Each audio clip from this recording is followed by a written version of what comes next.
Yes, good morning to all. आज English grammar के इस वीडियो में आपको सीन या अनसीन पैसेज के आंसर किस तरीके से देने हैं उसके बारे में बताएंगे। ज़्यादातर स्टूडेंट्स ग्रामर को या टेंस में उलझ करके रह जाते हैं कि किस तरीके से हम टेंस के आधार पर पैसेज के सीन पैसेज हो या अनसीन पैसेज हो उनके आंसर दें। आज हम आपको बहुत ही आसान तरीका बताएंगे जिसमें आपको कोई ग्रामर की ज़रूरत नहीं पड़ेगी, कोई टेंस की ज़रूरत नहीं पड़ेगी, कोई ट्रांसलेशन की ज़रूरत नहीं पड़ेगी। बहुत आसान तरीके से आप पैसेज के, चाहे वो सीन आपके रीडर के बुक का, आपकी कोर्स की बुक में से हो या बाहर की बुक से सीन हो या अनसीन हो, ये 3rd क्लास से लेकर के और 12th तक क्लास फर्स्ट ईयर तक जो है ये सीन और अनसीन पैसेज आते हैं। तो हर क्लास के लिए बहुत उपयोगी है और ये जो नियम है बहुत आसान है, चाहे छोटी क्लास हो चाहे बड़ी क्लास हो, सबके लिए ये काम में आने वाले नियम है जिनमें आपको कोई टेंस या ग्रामर या ट्रांसलेशन की ज़रूरत नहीं पड़ेगी। गोल्डन टिप्स में ये देखिए आप सबसे पहले कि जो भी पैसेज आपका है, चाहे वो पैसेज किताब में से, कोर्स की बुक में से आया है, चाहे वो सीन है चाहे अनसीन है, कहीं से भी कोई पैसेज है, तो उसमें आपको पैसेज को थोड़ा सा ध्यान से पढ़ना है। क्या करेंगे, सबसे पहले पैसेज को ध्यान से पढ़ेंगे। अगर आपके पास में समय कम है तो आपको पैसेज पढ़ने की ज़रूरत नहीं है, डायरेक्ट आप प्रश्न पढ़िए। पहले आप प्रश्न पढ़िए। अगर टाइम कम है तो टाइम आपके पास में सफिशिएंट है, पर्याप्त है, तो आप पहले पैसेज को पढ़ करके और जितना समझ में आ सके उसकी कोशिश कीजिए। जितना समझ में आया बढ़िया, नहीं समझ में आया तो कोई डरने की ज़रूरत आपको नहीं है। तो अब पैसेज पढ़ने के बाद में, समझने के बाद में, अब आप आएंगे प्रश्नों के ऊपर। प्रश्न को ध्यान से पढ़िए और उसको, प्रश्न का अगर आंसर आपको मीनिंग समझ में नहीं आ रहा है तो भी आपको डरने की ज़रूरत नहीं है। अगर प्रश्न की मीनिंग, क्वेश्चन की मीनिंग, अगर आपको अर्थ उसका समझ में आ गया तो बहुत अच्छी बात है। अब उन प्रश्नों, जो प्रश्न हैं, जो भी प्रश्न आपने पढ़ा है, उस प्रश्न के जो वर्ड्स हैं, शब्द हैं, उनसे मिलते जुलते वर्ड्स को आप पैसेज के अंदर, चाहे वो सीन पैसेज है चाहे अनसीन पैसेज है, उसके अंदर आप ढूंढेंगे। किसमें, प्रश्न के अंदर के जो वर्ड्स हैं, उन वर्ड्स से मिलते जुलते शब्दों को आप पैसेज में ढूंढेंगे कि किस सेंटेंस में, किस लाइन में ये क्वेश्चन से मिलते जुलते वर्ड्स वाला सेंटेंस आया है, चाहे वर्ड्स हो चाहे उसका मीनिंग मिलता जुलता हो। अब आपको निशान लगाना है कि कहाँ से कहाँ तक में ये आंसर हो सकता है। अब आपने जो सेंटेंस चुना है पेंसिल से, आप उसको हल्का सा निशान लगा सकते हैं। अब उस पैसेज को, जो भी आपका पैसेज के अंदर जो आपने सेंटेंस चुना है जिसके अंदर मिलते जुलते शब्दों वाले या मिलते जुलते अर्थ वाला सेंटेंस आपको प्रश्न का मिला है, उसको आप थोड़ा सा ध्यान से पढ़िए। और ध्यान से पढ़ने के बाद में उसमें थोड़ी बहुत काट छाट करके और आप आसानी से उन प्रश्नों का उत्तर लिख सकते हैं। तो अगर आप होशियार हैं तो थोड़ा बहुत काट छाट करिए। अगर आप कमज़ोर हैं तो हल्का फुल्का उसमें चेंज, नकल में अकल लगाते हुए थोड़ा बहुत चेंज करके उसका आंसर बनाइए।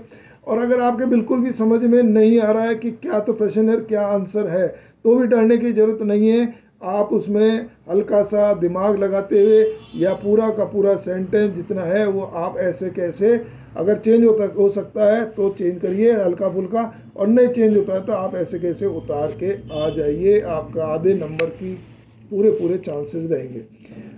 अब यदि प्रश्न में, अगर पैसेज में आपको वो मिलते जुलते शब्द वाला या मिलते जुलते मीनिंग वाला सेंटेंस नहीं मिला, आपको नहीं पता लग रहा है कि इसका आंसर क्या है, तो अब आप देखिए उसका नया तरीका। मैं आपको बहुत आसान तरीका बता रहा हूँ। ऐसा तरीका आपको आज तक कहीं भी, किसी भी ग्रामर में, किसी भी टीचर ने नहीं बताया होगा।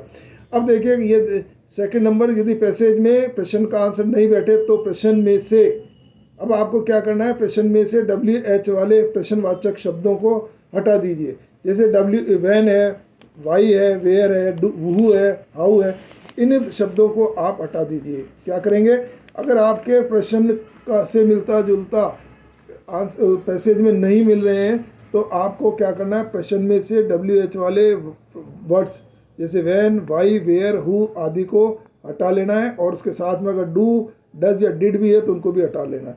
तो समझ में आया आपको कि प्रश्न में से WH वाले वर्ड्स और डू, डज, डिड को आप हटा देंगे, और बाकी के जो शब्द बचते हैं वो शब्द आप आंसर में बनाने में आपको काम में आएंगे। अगर WH वाले शब्द नहीं है, केवल उसमें अब ये तो हुआ आपका WH वाले शब्द और डू, डज, डिड। अगर क्वेश्चन में डू है, प्रश्न में यदि डू है तो इसका मतलब वर्तमान काल का हुआ है, तो उसमें डू होने पर आपको वर्ब में कोई चेंज नहीं करना है। यदि क्वेश्चन में डू है तो आपको वर्ब में आंसर बनाते समय क्वेश्चन की जो वर्ब है, क्वेश्चन में जो क्रिया है उसमें कोई चेंज नहीं करना है, अर्थात वर्ब क्रिया जो भी है वो ऐसे कैसे लगेगी। चौथा रूल देखिए आप, प्रश्न में यदि डज है, क्वेश्चन में यदि डज आ रहा है तो उसमें वर्ब के बाद में एस या ई एस जोड़ देंगे। कौन सी वाली? ये डज की जो एस या ई एस है ये उठा करके अब हम आंसर देते टाइम में, उत्तर देते टाइम में जो वर्ब है, क्वेश्चन में जो वर्ब है, क्रिया है, उसमें एस या ई एस जोड़ देंगे, क्योंकि यहाँ पर ये सिंगुलर है। डज का मतलब जो करता है, सब्जेक्ट है, वो क्या है? सिंगुलर है। और सिंगुलर का मतलब एक वचन में आंसर देते समय वर्ब के साथ प्रेजेंट टेंस में क्रिया की फर्स्ट फॉर्म के साथ में एस या ई एस जुड़ता है। रूल नंबर 5 देखिए, प्रश्न में यदि डिड है, क्वेश्चन में यदि डिड आ रहा है, इसका मतलब आप समझ लीजिए कि ये भूतकाल का पास्ट टेंस का क्वेश्चन है, और डिड आने पर आपको डिड तो हटाना ही है, लेकिन वर्ब की कौन सी फॉर्म लगाएंगे? आप सेकंड फॉर्म को यूज़ करेंगे, वर्ब की सेकंड फॉर्म लगाएंगे। और क्यों? क्योंकि डिड जो है वो डू की अपने आप में सेकंड फॉर्म है। डिड जो है वो वर्ब की डू की सेकंड फॉर्म है, इसलिए आंसर देते टाइम में आपको क्या करना है? आंसर देते टाइम में वर्ब जो है, क्वेश्चन के अंदर जो वर्ब है, क्रिया है, उसकी आप कौन सी फॉर्म लगाएंगे? सेकंड फॉर्म लगाएंगे, क्योंकि क्वेश्चन में डिड था। तो डू होने पर कोई चेंज नहीं करना, डज होने पर एस या ई एस लगेगा, और डिड होने पर वर्ब की फर्स्ट फॉर्म को हम सेकंड फॉर्म में चेंज करेंगे। ये 2 टेंस आपके प्रेजेंट इंडेफिनिट और पास्ट इंडेफिनिट कवर हुए। अब इसके बाद बाकी के जो 10 टेंस बचते हैं उनका भी मैं आपको बहुत आसान तरीका बता देता हूँ। तो प्रश्न में डू, डज, डिड के अलावा अगर वो नहीं है तो आपको कोई ना कोई हेल्पिंग वर्ब मिलेगी ही मिलेगी। डू, डज या डिड नहीं है तो कोई ना कोई सहायक क्रिया मिलेगी, जैसे is, am, are, was, were, has, have, had, can, could, may, might, must, should, कोई भी हेल्पिंग वर्ब या मॉडल्स जरूर मिलेंगे। तो इनको उठा करके आप सहायक क्रिया को, इन सहायक क्रिया या मॉडल्स को उठा करके आप कहाँ कर रखेंगे? कर्ता या सब्जेक्ट के बाद रख देते हैं। इससे आपको टेंस पहचानने की भी ज़रूरत नहीं पड़ेगी। 10 टेंस आपके ऑटोमेटिक कवर हो जाएंगे और आपकी कोई गलती होने की संभावना भी नहीं रहेगी। तो सहायक क्रिया कोई भी है तो उसको उठा करके आप सब्जेक्ट, कर्ता के बाद में लगा देंगे। इसके एग्जाम्पल फिर आपको दिखाएंगे। तो इस तरीके से आपका, और प्रश्न में यदि WH वाले वर्ड्स हैं, जैसे वाई है, तो वाई होने पर अपन उसका आंसर देते टाइम क्या करेंगे? उसका कारण बताया जाएगा। वाई का मतलब क्यों, क्यों का जो है तो कारण आएगा। वेयर अगर है तो उसमें हम स्थान के बारे में कहाँ का उत्तर देंगे? स्थान के बारे में देंगे। वैन अगर आ रहा है तो वैन का मतलब जब है, कब है, तो हम उसका जब यानी समय के बारे में उत्तर देंगे। अगर क्वेश्चन में हु आ रहा है तो हु आने पर कोई व्यक्ति के बारे में आएगा, और विच अगर आ रहा है तो उसमें कोई निर्जीव वस्तु के बारे में आंसर में आएगा। तो इस तरीके से आपको ये सीन पैसेज हो, अनसीन पैसेज हो, या कोई बुक का कोई भी क्वेश्चन हो, किसी भी प्रकार का कोई क्वेश्चन हो, इस तरीके से आपको आंसर देना है। आगे की डिटेल, आगे के जो वीडियो है उसमें आपको इसके पूरे एग्जाम्पल से डिटेल बताई जाएगी। ये वीडियो लंबा हो रहा है, इसलिए इस वीडियो में इतना ही। उम्मीद है कि आपको ये अच्छा लगा होगा, समझ में आया होगा। धन्यवाद।